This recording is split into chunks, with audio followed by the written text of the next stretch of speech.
Halo semuanya, selamat datang di kelas online Pasar dan Lembaga Keuangan. Nah, untuk kelas online ini ada saya, kenalin, Ida Ayu Agung Faradinawati, dan juga ada Ibu Rofiko Rohim. Halo. Dan kita berdua ini adalah staf pengajar di Departemen Manajemen Fakultas Ekonomi dan Bisnis Universitas Indonesia. Oke, mungkin sebelum kita mulai, kita juga perlu nyampein siapa aja sih sebenarnya yang bisa relate gitu ya, atau yang bisa yang perlu nonton gitu, yang mungkin minat untuk nonton karena ini baru episode 1. Nanti kita masih ada episode-episode selanjutnya.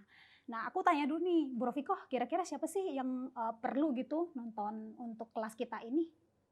Ya, sebenarnya ini bisa juga untuk orang biasa, ibu rumah tangga, siapapun yang ingin mengetahui tentang apa sih pasar dan lembaga keuangan di Indonesia. Bisa juga untuk para pekerja, bisa juga untuk para anak-anak muda. Karena ini kita bicara masalah mempertemukan orang yang punya uang lebih dan orang yang tidak punya uang lebih alias BU. Jadi menurut saya antara orang yang lebih dan orang BU terjadi pada semua lini, semua lapisan masyarakat. Jadi monggo aja yang mau nonton siapa saja, nanti bisa dipetik manfaatnya untuk kita ketahui dalam episode per episode. Kira-kira kalau kita lebih duit itu mau kita apain duitnya. Tapi kalau kita kurang uang, kemana kita mesti mencarinya? Begitu, Ida. Oke, baik, berarti bisa disimpulin yang nonton ini tuh tidak terbatas sama mahasiswa-mahasiswa Fakultas Ekonomi dan Bisnis aja gitu ya, Bu ya. Jadi karena nanti kita juga akan perkenalkan dari dasar-dasar banget. Jadi jangan khawatir kalau misalnya ada istilah-istilah yang kita nggak ngerti gitu, nanti Ibu akan jelasin atau saya juga akan bisa bantu jelasin. Siapapun bisa nonton selama pernah lihat duit itu bisa nonton.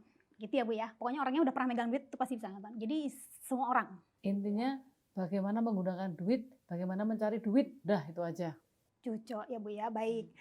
Oke, mungkin ini juga kita jelasin di sini, jangan khawatir udah lama-lama panjang kali lebar kali tinggi dengerin, tahu-taunya ditawarin produk gitu. Tidak, ini kelas kita pure edukasi, jadi tidak ada embel-embel jualan produk di sini. Kita bukan financial planner, Ibu adalah dosen juga, saya dosen, mungkin ini kayaknya mirip cocoknya jadi ruang dosen gitu ya, Bu ya, kali ya online kelas kita ini ya gitu.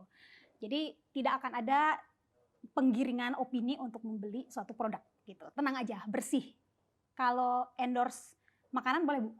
Makanan ya malamnya boleh lah, tapi nggak ada capnya. Oke, jadi gratis ya, Bu ya, gratis ya kalau mau endorse makanan. Oke, sip. Ya, langsung aja deh, Bu. Kita daripada lama-lama, kita langsung aja. Mungkin nanti akan ada beberapa episode. Nanti kita akan jelasin di akhir episodenya apa aja, gitu ya. Oke, yang pertama, ini adalah karena episode pertama kita mau bahas tentang pengantar. Pengantarnya itu maksudnya gini, kenapa sih kita perlu belajar kayak ginian gitu, ya Bu ya. Oke, ada beberapa poin yang akan kita bahas di pertemuan atau episode pertama kali ini. Yang pertama itu adalah kenapa sih ada yang namanya instrumen keuangan. Kemudian yang kedua itu instrumen keuangan ini kan nanti berkumpul atau dipasarkan oleh lembaga keuangan. Terus kenapa harus ada lembaga keuangan gitu? Dan yang terakhir adalah si lembaga-lembaga keuangan ini nantinya bertransaksi di pasar keuangan. Intinya adalah pada episode kali ini kita akan berdiskusi atau ngobrol-ngobrol tentang 3 hal utama tersebut. Jadi aset keuangan atau instrumen keuangan, lembaga keuangan, dan pasar keuangan. Oke. Pertama, saya mau ngajak Bu Roro, Madam Roro, untuk ngobrol. Bu Rofiko, sebenarnya apa sih alasannya, bagaimana ceritanya, kronologisnya muncul aset keuangan di muka bumi ini? Oke, kalau kita bicara dari zaman Babilonia tua, dari zaman Masehi, sebelum Masehi dan sekarang ini, dalam suatu kumpulan ini bisa aja kalian berlima dengan teman kalian, atau di kampung, atau di kampus, atau di tempat kerja, dimanapun, pasti ada orang yang punya lebih duit dan ada orang yang kurang duit. Nah, dalam setiap kehidupan tentu saja kita memiliki sumber pendapatan. Kalau individu ya bisa salary, bisa dari hasil usaha, kalau perusahaan berarti dari omset. Nah, itu adalah konsumsi. Ya, itu adalah disposable income, pendapatan yang siap dibelanjakan. Tentu saja semua pendapatan baik itu individu maupun perusahaan harus membayar pajak. Nah, berarti kan setelah membayar pajak nanti dapat subsidi dari pemerintah ya. Nah, makanya namanya ini adalah disposable income atau pendapatan yang siap dibelanjakan. Nah, dalam kenyataannya Ida, ada orang yang boros ya. Ada orang yang merki, disimpan terus duitnya. Tapi ada juga ya karena kebutuhan, mau nggak mau saya butuh uang lainnya. Nah, oleh karena itu timbullah di sini supply dan demand terhadap apa? Uang. Nah, terus gimana mereka? Nah, awalnya biasanya misalnya nih, saya butuh uang. Saya datang ke Bu Ida. Atau mungkin teman-teman yang nontonnya ada yang namanya Dewi, namanya Anton, namanya Kevin, namanya Sri, namanya Tejo. Nah, saya kalau butuh uang, saya minjem ke Tejo. Saya minjem ke Lontong, saya minjem ke Ida, saya minjem satu persatu. Otomatis saya harus meyakinkan satu persatu. Sama, nanti kalian satu sama lain, ada yang dekat dengan saya, ada yang tidak. Wah, Bu Rofika ini kalau saya pinjemin, bayarnya rutin nggak ya? Ada yang mengatakan, Bu Rofika itu sholatnya 5 waktu, pasti akan bayar kalau kita utangin. Ada yang mengatakan, wah saya lihat Bu Rofika tiap sore nongkrong di kafe, pasti uangnya akan boros. Belum tentu dia bayar. Nah, ini berarti kan apa? Antara orang yang membutuhkan, saya kan tadi butuh uang. Tadi si Tejo, si Lontong, tadi punya duit, ingin duitnya dipinjemin ke saya, otomatis dia ingin dapat imbal hasil. Dapat duitnya lebih juga dong, kan sudah saya pakai. Nah, pertanyaannya kalau tadi individu, berarti kan satu mesti kita kecap, Ida. Saya butuhnya hari ini 1 miliar. Padahal, Sultan ya Ibu ya, Sultan ya, butuhnya 1 miliar. Mohon maaf nih, kategorinya Sultana ini ya. Sultana. Otomatis kalau tadi si Tejo, si Lontong, si Anton, si Dewi hanya punya 50.000, ada yang punya 200.000, ada yang punya 5 juta, ada yang 10 juta. Berapa orang yang bisa saya temuin untuk memenuhi kebutuhan saya 1 miliar tadi? Sehingga apa yang terjadi? Nah, disinilah yang namanya pasar mempertemukan pihak yang membutuhkan dana dan pihak yang kelebihan dana. Nah, kalau tadi bertemunya cuma individu persatu, pasar ini mempertemukan jadi satu gitu. Nah, selain itu apa? Pasar menyediakan, oh ternyata setelah uang-uangnya semua tadi terkumpul, ya kumpulan uang tadi ternyata jumlahnya 1 triliun misalnya. Padahal tadi saya hanya butuh 1 miliar dan saya bentuknya hanya pinjaman jangka pendek untuk modal kerja. Saya bikin restoran misalnya, atau saya bikin kantin. Nah, tapi di satu sisi ternyata ada orang lain, sebut saja Pak Budi, yang butuh uang, dia butuh 100.000 misalnya. Atau dia hanya butuh 1 juta karena anaknya mau bayar SPP. Atau ada juga Pak Wilson, dia butuhnya 10 miliar. Nah, sehingga apa? Pasar tadi mempertemukan dan di pasar itulah nanti ada instrumen keuangan, ya bisa bentuknya saving tadi kalau kita kelebihan uang, ya atau investasi lainnya, bisa juga dalam bentuknya lending. Nah, misalnya gini, misalnya biasanya kalau orang butuh uang kemana larinya? Kalau Indonesia karena bank based country, saya ke bank, langsung ke bank. Nah, padahal kalau Anda semua yang mengambil mata pelajaran pasar lembaga keuangan pasti sudah lolos manajemen keuangan. Kan nggak mungkin dong individu ataupun perusahaan utang terus. Pasti kan ada apa? Ada debt to equity ratio. Kalau rasionya sudah pada apalagi lebih dari 1 kali, biasanya orang nggak mau minjemin lagi. Sehingga apa? Terbatas. Nah, oleh karena itu dalam episode berikutnya selain bank, kita juga akan membahas tentang pasar modal. Bagaimana dia terbitin obligasi, bagaimana dia nanti IPO, bagaimana dia nanti kick EBA, banyak sekali alternatifnya. Nah, selain itu orang butuh nyaman. Berarti apa butuh nyaman? Ada asuransi jiwa, ada asuransi life. Nah, kemudian Bu, saya kalau nanti pensiun tua, hidup saya enak karena makin tua makin mahal. Oh, ada juga dana pensiun. Bahkan saya punya aset nih Bu, saya punya emas. Sekarang emas lagi mahal, saya butuh uang. Oh, bisa ke Pegadaian misalnya. Dan banyak sekali investasi lain. Bahkan kita bisa juga punya forex, kita punya dolar, kita punya Singapura dolar, kita punya ringgit. Ya, nanti kita bisa masuk ke pasar falas atau juga ingin nerbitin surat utang tapi jangka pendek, tapi jumlahnya nggak banyak, investornya cuma sedikit. Oh, berarti nanti bisa nerbitin di pasar uang, bisa nerbitin MTN, CBN, dan seterusnya. Nah, nanti di episode berikutnya kita akan bahas satu persatu mengenai jenis-jenis pasar tadi yang mempertemukan antara orang yang lebih dan orang yang kurang, dan juga jenis-jenis instrumennya. Dan ini tidak hanya dipakai oleh individu, Ida, tetapi juga dipakai oleh industri.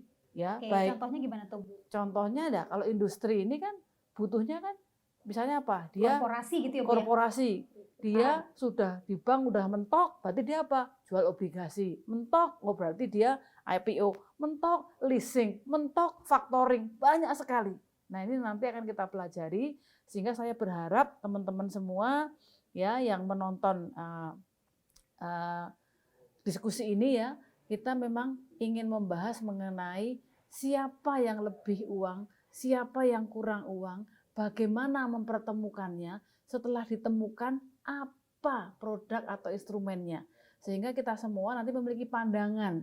Jangan hanya ini ya, begitu butuh uang hanya ke satu instrumen, padahal banyak sekali. Nah, biasanya kalau pengalaman saya Bu Ida, mahasiswa yang memahami dengan detail pasar dan lembaga keuangan akan menjadi CFO yang sangat sharp. Kenapa? Karena dia bisa memilih alternatif pembiayaan yang banyak sekali. Jadi dia tidak tidak terbatas gitu ya, tidak Bu, ya? terbatas pilihannya, tapi banyak sekali financial engineering yang bisa dilakukan dengan tepat sehingga keuangan perusahaan menjadi sehat. Begitu pula individu, kita juga bisa menerapkannya. Itu Ida. Oke, berarti Bu sebenarnya kalau misalnya ini kan sekarang tuh lagi gencar-gencarnya orang anak muda milenial tuh pengen jadi entrepreneur. Nah, kalau buat anak yang menjadi entrepreneur ini juga sebenarnya penting ya, Bu ya? Penting. Kenapa? Karena nanti di sini juga ada khusus pembahasan mengenai venture capital.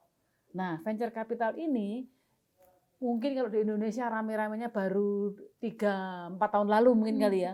Tapi di Amerika itu sejak tahun 70-an ya. Dan mulainya bukan dari industri, malah dari real estate. Nah, nanti akan saya ceritakan juga di episode tentang modal ventura. Oke, tadi udah macem-macem tuh ya, dan ini jenis-jenis pasar lembaga keuangan. Nah, sebenarnya mungkin kalau bisa dijelasin, tadi kan Ibu udah bilangin kalau kalau nggak ada lembaga keuangan harus satu-satu tuh. Kita nyari kalau mau butuh duit, atau kalau mau kita minjemin duit, kalau kita kelebihan duit, itu harus satu-satu nyari. Belum tentu kan, susah gitu. Nah, gimana nih Bu? Gini Gung, Bu Ida, kenapa kita butuh pasar lembaga keuangan? Ini pertama adalah ada efisiensi, yaitu monitoring cost. Bayangkan saya Sultana punya duit banyak, kalau saya minjemin A, B, C, D satu persatu, minjemin sobat miskin yang banyak sekali, masa saya harus monitor tiap hari, saya awasi kemana dia perginya, duitnya buat apa? Bagi saya cost-nya mahal dong. Lebih baik saya titipin ke yang apa? Yang memang ekspertisnya di situ. Apa dia? Bisa perbankan, bisa lembaga pembiayaan, ya, bisa juga yang lainnya. Jadi monitoring cost-nya ini bisa dihemat, ada efisiensi. Bagi lembaga keuangannya ada skala ekonomis. Kalau duit sendiri modal gede dipinjemin ke orang, ada yang minjam 1 bulan, ada yang kalau kredit investasi itu bisa sampai 5-10 tahun, ada grace periodnya. Namanya bisnis uang, duitnya kan harus injek terus. Dari mana uangnya susah. Oleh karena itu, diundanglah orang untuk mempercayakan uangnya untuk dikelola. Jadi ini sama-sama, Ida. Sama-sama win-win solution ya, Bu ya? Karena ada monitoring cost, ada skala ekonomis bagi kedua belah pihak, yang kelebihan maupun yang kekurangan uang. Berarti mungkin gini juga kali ya Bu ya, kalau ada kan juga kalau misalnya gini nih, saya tiba-tiba datang ke Ibu, Bu ini dong saya minjem duit dong gitu. Terus abis itu kita tuh bisa jadi, karena kita saling nggak tahu karakteristik satu sama lain, profil resikonya, saya jadi bertanya-tanya berapa yang harus saya bayar ke Ibu bunganya. Ibu pun juga sama ya, saya nggak tahu kalau orang jenis kayak saya nih harus di-charge berapa. Nah sementara kalau bank atau lembaga keuangan yang lainnya, mereka itu kan udah mengumpulkan data banyak banget, jadi mereka udah bisa mengelompokkan kalau orang yang seperti ini, itu resikonya biasanya seperti apa. Jadi perlunya di-charge berapa persen, atau misalnya fee-nya berapa, atau bunganya berapa dalam bentuk apapun. Itu yang kita tidak miliki, gitu. Ya, Karena perlu kita ketahui ya teman-teman ya, lembaga keuangan ini bisa kita katakan ada setelah barter barang dan jasa itu nggak ada. Dulunya kan orang punya bayam ditukar dengan daging, ditukar dengan ayam, ditukar dengan kayu. Nah, setelah era barter ini nggak ada, mulailah ada uang. Setelah uang itu barulah mulai ada bank, mulai ada pengawasnya lagi, bank sentral dan seterusnya. Nah, nanti kita bahas lagi di kemudian. Itu kalau bank sentral dan kebijakan moneter itu next episode nanti ya. Oke. Kita udah bahas tadi fungsi-fungsinya. Nah, terus kalau misalnya pertanyaan saya selanjutnya nih Bu, apakah semua jenis lembaga keuangan yang tadi Ibu udah sempat sebutin itu tuh bisa menerima simpanan nggak sih Bu? Oke, gini ya, jangan sampai kita keliru memahami bahwasanya kalau kita bicara lembaga keuangan itu ada lembaga keuangan depository. Maksudnya apa? Lembaga keuangan yang bisa menerima dana investasi ya, menerima simpanan. Misalnya kalau di Indonesia berarti apa? Berarti apa Bu Ida? Bank. Nah, itu namanya lembaga depository. Di Indonesia hanya bank. Nah, ada lagi lembaga non depository. Itu apa? Lembaga yang menerima dana investasi. Beda ya. Kalau tadi dana simpanan itu di depository dan dana investasi itu di lembaga non depository. Dari pihak ketiga, apa misalnya? Ada asuransi, ada dana pensiun, ada reksadana, ya. Jadi ada beberapa ini jenisnya. Oke, baik. Jadi ada yang cuman kalau di Indonesia itu yang depository atau bisa menerima simpanan, atau misalnya gini teman-teman, gue pengen nabung nih gitu. Nah, itu cuman bisa ke bank. Sementara kalau ke asuransi atau ke dana pensiun itu namanya investasi. Bedanya apa simpanan sama investasi? Kalau simpanan itu bisa kita ambil sewaktu-waktu, kecuali dia simpanan berjangka ya. Nah, kalau investasi di dana pensiun atau asuransi itu berdasarkan kontrak, kapan baru bisa diambil, kapan baru bisa dicairkan. Itu jadi kontraktual sifatnya, tidak seperti simpanan gitu. Oke. Nah, tadi kita udah bahas tuh banyak banget jenis-jenis lembaga keuangan. Sekarang kita mau bahas jenis pasar keuangannya nih, Bu Rofiko. Jenis pasar keuangan ini ada dua. Yang pertama adalah primary market. Yang kedua adalah secondary market. Apa itu primary market? Primary market adalah pasar perdana di mana unit defisit atau orang yang membutuhkan dana tadi, ya bisa individu, bisa badan usaha, bisa pemerintah, ya dia menggalang dana untuk diterbitkan sehingga menjadi uang. Misalnya apa? Saham, ya, surat utang. Nah, ini bertemu di pasar perdana. Nah, tentu saja yang namanya penawaran surat berharga ini untuk kepada primary market ini sifatnya itu adalah terbatas, ya, atau private placement atau juga ke publik. Nah, misalnya apa? Kalau Anda menawarkan lebih kepada 300 pihak, ya, berarti ini masuk kategorinya ke IPO ya, berarti ya. Publik ya, penawaran publik. Penawaran publik, karena kalau kurang dari 300 pihak itu non publik. Makanya di Indonesia kalau Anda mendirikan perusahaan, pemiliknya atau jual apapun ya, tapi melekat kepemilikan sampai 300 lebih, itu Anda harus lapor ke regulator karena termasuk sebagai perusahaan publik ya. Nah, sedangkan yang kedua adalah secondary market atau pasar sekunder, di mana surat berharga yang telah ditawarkan di pasar primer tadi diperjualbelikan. Kenapa? Untuk menjaga likuiditas. Nah, apa? Di mana dagangnya? Kalau di Indonesia di Bursa Efek Indonesia. Dahulu kala kita punya dua bursa, Bursa Efek Jakarta, Bursa Efek Surabaya. Mulai tahun 2007 merger menjadi Bursa Efek Indonesia. Nah, teman-teman yang kuliahnya di Jakarta sangatlah merugi kalau belum pernah masuk ke Bursa Efek Indonesia. Letaknya di SCBD seberangnya Pacific Place. Jangan hanya ke mallnya aja, tinggal nyebrang, tinggal KTP, Anda lihat-lihat ada galerinya. Bisa dilihat, bisa dibaca, ya. Siapa tahu suatu saat Anda menjadi investor. Berarti pesan moralnya adalah jangan hanya belanja di Pacific Place, belanja juga lah di Bursa Efek Indonesia gitu ya Bu ya. Ya. Biar lebih keren gitu, punya perusahaan loh. Kalau kita beli saham tuh kita pemilik perusahaan kan. Jadi ya Anda itu teman-teman semua kalau mau beli saham apapun, beli satu lot boleh. Satu lot sekarang 100 lembar. Nah, kalau Anda punya satu lot, itu kan kendati Anda secara proporsi punya 0,00001%, tapi Anda adalah pemilik. Anda itu adalah minority shareholders, yang mana hak kewajiban minority shareholders itu sangat kuat. Dalam corporate action, kalau tidak mendapatkan persetujuan 100% dari minority shareholder itu susah dilakukan. Jadi kalau menurut saya, kalau punya uang, mulailah untuk menjadi pemilik perusahaan. Misalnya siapa yang suka makan es krim, belilah perusahaan yang pembuat es krim. Gitu ya. Atau yang suka apa? Sekarang ini apalagi model apa? Kalau saya sukanya makanan-makanan lawas masalahnya. Waduh. Misalnya Bisa fast food misalnya. Ya, bisa. Beli Atau saham. suka ayam goreng. Ya, misalnya. Semua bisa. Anda menjadi pemiliknya. Ya. Oke, nanti kita bahas juga lebih banyak tentang saham ya Bu ya. Ya. Tapi sekarang kalau ada yang ulang tahun gitu basi kalau ngasih hadiahnya apa baju gitu biasa aja Bu ya. Biasa. Kasihnya saham aja lah. Ngasihnya saham, reksadana, ya. Habis ikut kuliah kita. Atau sukuk retail, sun retail, banyak sekarang ya. Kalau cari pacar juga kalau cuma ngasih kadonya bunga, kadonya ini hempas aja.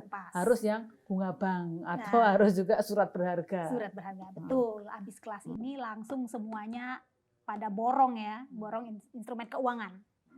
Oke. Nah, terus tadi berarti ada primary market, ada apakah Bu gini, orang tuh kan kadang-kadang kalau mungkin yang mahasiswa keuangan itu udah kebayang ya pasar keuangan gitu. Tapi kalau untuk teman-teman kita yang awam yang belum pernah belum pernah tahu tentang keuangan, itu apakah semua pasar keuangan itu bentuknya kayak pasar minggu atau pasar Keramat Jati gitu harus ada tempatnya atau tidak sih Bu? Nah, dulu kalau Anda lihat pernah ke Bursa Efek itu ada galerinya, itu ada komputer-komputer orang dagang. Atau kalau Anda lihat, sekali-sekali lihat ya, CNBC ataupun CNN, ya itu Anda lihat di Amerika pun perdagangan saham masih menggunakan kontak fisik yang orang itu pakai simbol-simbol juga di Tokyo dan lain sebagainya. Nah, kebetulan mulai berubah bahwasanya tidak ada trading floor, tidak perlu ketemu, apalagi sekarang udah dunia digital. Semua beli surat berharga itu bisa melalui online. Dan itu dimulai sejak lama sebelum ada e-commerce, Anda pesan baju, pesan sepatu online itu surat berharga sudah online malahan duluan ya. Nah, ini yang dikatakan bahwa tidak perlu kontak fisik secara langsung. Jadi bisa melalui secondary ya melalui sistem. Yang nanti sistem ini kalau di Indonesia tuh ada sudah ada di Bursa Efek ya, namanya Jakarta Automated Trading System. Di setiap instrumen itu beda-beda. Nah, pertanyaannya adalah kadang-kadang orang bingung apa bedanya pasar uang, pasar modal, pasar falas gitu kan ya. Nah, kalau kita ketahui yang namanya pasar uang itu adalah untuk menjual atau mempertemukan antara yang plus dan kurang terhadap instrumen-instrumen keuangan yang umurnya berarti umurnya jangka pendek. Itu di pasar uang. Nah, jangka pendeknya itu maksimal berapa Bu? Kurang dari 1 tahun. Nah, kecuali Anda pengen megang surat berharga lebih dari 1 tahun. Kemana perginya? Ke pasar modal. Ke pasar modal. Jadi ingat ya, pasar uang itu adalah untuk surat berharga yang kurang dari 1 tahun alias jangka pendek. Sedangkan pasar modal itu adalah untuk investasi yang lebih dari 1 tahun. Kenapa kok pakai 1 tahun? Nah, teman-teman ini filosofi sederhana aja.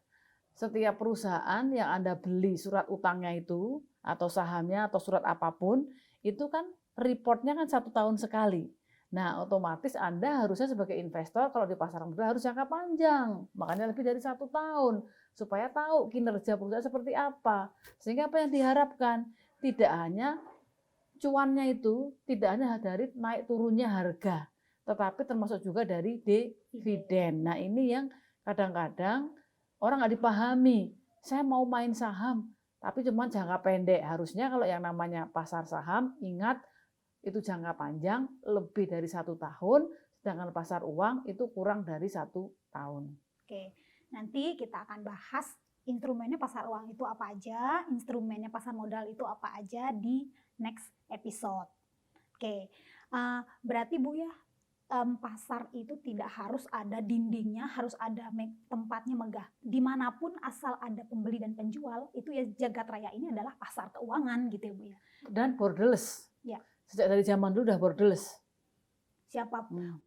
investor dari Zimbabwe itu bisa invest ke Swiss. Kita juga bisa invest ke Korea Selatan gitu misalnya. Nah, jadi udah tidak terbatas pada dinding-dinding lagi gitu. Oke, tadi kita udah bahas tentang, mungkin kita recap sedikit kali ya Bu ya, untuk Boleh. karena pertemuan pertama jangan terlalu di push, nanti kita akan detail-detailnya banyak di episode-episode selanjutnya. Jadi di pertemuan pertama ini kita pengantar aja. Kalau saya boleh recap, itu yang pertama adalah kita bahas kenapa sih perlu adanya lembaga keuangan. Nah, karena adanya surplus unit dan defisit unit. Surplus unit ini sultanah ya, yang kebanyakan uang, nggak tahu dibawa kemana duitnya, seperti ibu ini. Kalau yang alhamdulillah. Kalau yang defisit unit itu adalah sobat miskin seperti saya. Jadi kekurangan duit. Tidak boleh begitu, harus optimis. Kan menuju sultanah. Makanya Ya. bergaul sama sultanah. Begitu. Nah, jadi lembaga keuangan ini membantu membuat pertemuan antara orang yang membutuhkan uang dan yang memiliki kelebihan uang menjadi lebih efisien dengan ekspertis yang dimilikinya. Dari sana, si lembaga keuangan ini mengeluarkanlah yang namanya aset keuangan atau instrumen keuangan. Seperti apa contohnya? Kalau untuk orang yang kekurangan uang, dia bisa menyalurkan kredit. Untuk orang yang kelebihan uang, itu dia bisa menyalurkan produk tabungan atau produk-produk investasi aset keuangan. Nah, kemudian jenis-jenis pasar keuangan kita udah bahas tadi sedikit, banyak banget jenisnya. Ada pasar falas, ada pasar uang, terus ada pasar modal juga gitu ya. Nah, itu nanti masing-masing akan ada episodenya lagi. Terus sama kita juga bahas tadi lagi ada jenis-jenis lembaga keuangan. Jenis lembaga keuangannya, kalau kita ini di Indonesia bank based country karena kita itu lebih dari 70% aset keuangan tuh di bank ya Bu ya. Ya. Dan jadi, orang kalau butuh duit kemana? Pikirannya langsung ke bank. Bank. Termasuk juga kalau orang mau kerja ya Bu ya, lulusan S1 mau kerja di mana? Di bank. Yeah. Mau dia fakultas apa gitu ya Bu ya. Nggak salah, bebas aja. Nah, ini juga bisa mencerminkan karena aset keuangan kita tuh paling banyak di perbankan. Tapi tidak hanya bank loh sebenarnya, lembaga keuangan itu selain ada bank, ada asuransi, ada dana pensiun, ada leasing factoring, terus ada venture capital, dan sekarang mungkin yang baru-baru ini ada fintech gitu ya Bu ya. Ya walaupun mungkin basic sistem metode atau skemanya mungkin hampir-hampir mirip dengan konvensional, tapi dia diintegrasikan dengan teknologi. Oke. Nah, kurang lebih itu yang bisa kita share di pertemuan pertama ini atau di episode pertama ini ya Bu ya.